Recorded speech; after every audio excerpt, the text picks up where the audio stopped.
going on, everybody? So I just kind of wanted to quickly touch on this new device that's going around right now. It's being referred to as assisted bulimia, and it really is.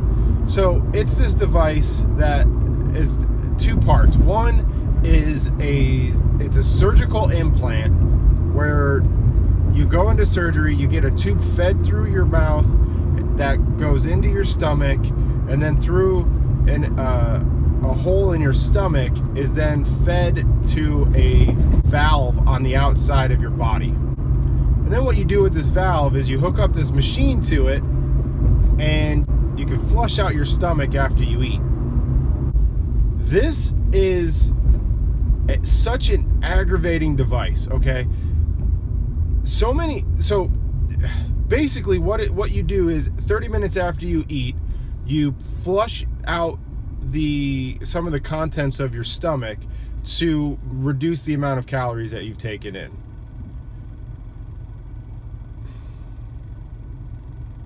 If you don't already see the problems in this, I don't even know what to say. People who would use this have a problem with overeating, okay?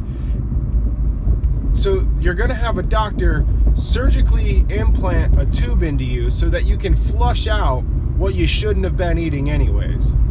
But what's that gonna do? It's gonna make it so that you can feel like, oh, now I can eat whatever I want because I can just flush it out. So you flush out 30% of what you just ate, and then later, now you have more room. Oh, you know what? I'm gonna eat this because I can just flush it out. So you're gonna have these people that are gonna be abusing this. This is gonna be abused so much. It's so much. There's no, oh my, I can't even begin to touch on this. It's such a bad idea that it doesn't even, it's beyond me to even approach the issue. People think that weight loss is burn more calories than you put in. And it is. But before you have to worry about burning more calories than you put in, you have to deal with three other aspects of weight loss, okay? There's an emotional aspect, which is, why do you overeat to begin with? Do you do it because there's something missing in your life? Do you do it for a feeling of comfort, because of low self-esteem, because of depression? You have to figure out the why. Why do I overeat?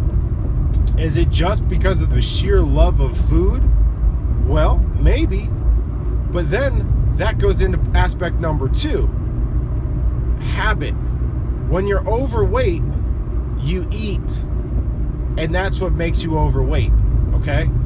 So if you're in the habit of always overeating or eating or making bad food choices, then you're going to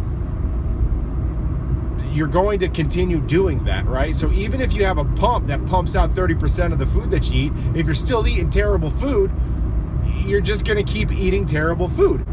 And then the third aspect is knowledge. People don't realize that the food that they eat is bad for them, that it's terrible, okay?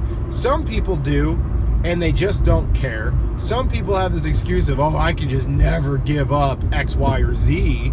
Yes, you can, you just don't want to, okay? Even sometimes when faced with death, people still will choose food, okay? That is not because they can't burn more calories than they put in. It's because they have an emotional attachment to food, because of habit, and because of lack of understanding and knowledge of how food works, okay? I'm coming from a place where I've personally lost a lot of weight, okay? So everybody knows I've lost over 100 pounds, blah, blah, blah, blah, blah. So it's not just like some guy just randomly rambling about how, fat people suck and why I hate fat people. No, there's a reason that fat people are fat, and it's not because of an underactive thyroid, okay? No, it's very rarely is it because of that. It's because of the three things that I just said. You have an emotional attachment, you have poor eating habits, and those habits are reinforced by a lack of understanding and knowledge, okay? So what I want to do is start a series of just kind of surface level introduction to a series of different diets, okay? Now, any real good diet that's going to allow you to have long-lasting success is going to be a lifestyle change, okay?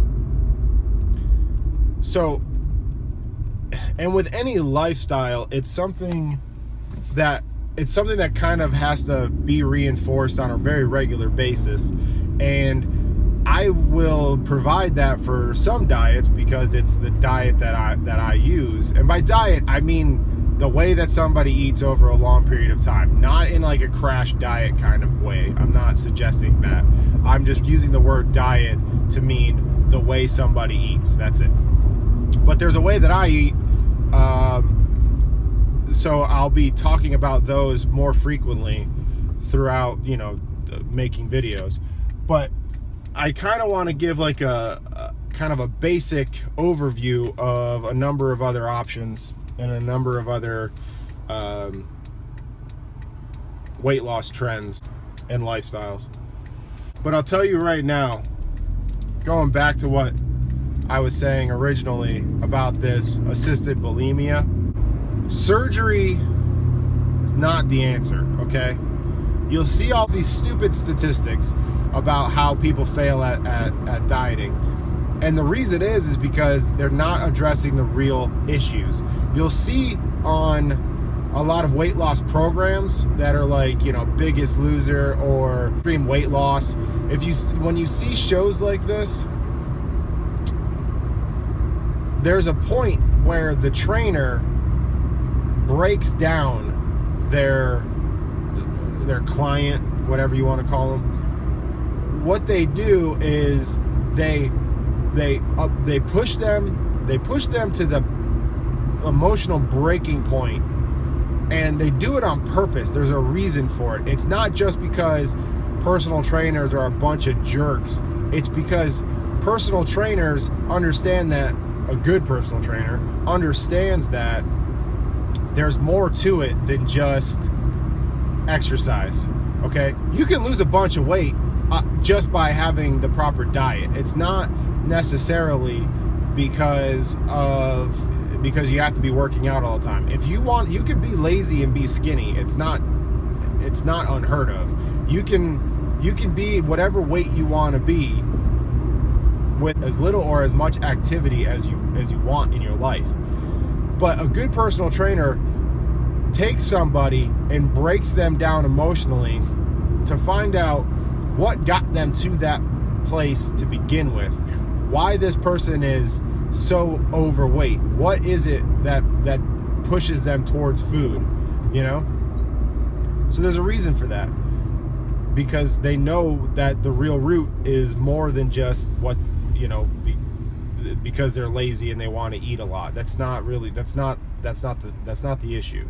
Staying with that idea, surgery doesn't generally work, okay? So it might work for a short time, it may work for a decent amount of time, but without the knowledge to back it up and the real desire to change, then surgery is like treatment that treats the symptom, but it doesn't treat the actual cause, right?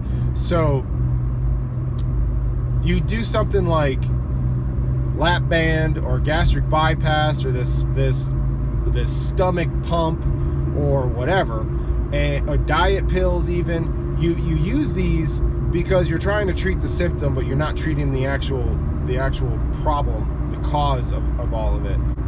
When you get these procedures done, it makes it so that in some cases, you physically can't put in a bunch of calories to gain weight. It's not possible for you to cram in all of this food to make you gain weight. For now, you can get gastric bypass and turn your stomach into something about the size of an egg, right? But if you're filling it with nothing but oils and fried food and garbage, it's going to be, you can fit thousands of calories in fat into this into a pocket that big, you know?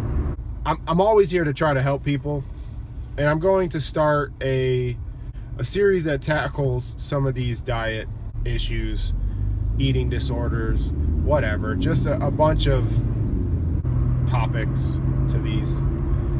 But if you want to come with me, that'd be awesome. Like, subscribe. I want people to be successful in their weight loss, and I want them to find something that fits into their lifestyle. I will help you design programs, meal plans, whatever. Like, if you need help, let me know. But the other thing to that, which all plays into everything we've been talking about, is I can't make you do it. I can only give you the tools, but you have to decide when there's the tipping point between how unhappy and uncomfortable you are in your current situation becomes more than the discomfort of the change that you would need to put into your life in order to be the person that you want to be. So that's true for any level of addiction or any type of change that anybody tries to do in their life, right? So think about it. I'm just going to leave it at that. Thanks, guys.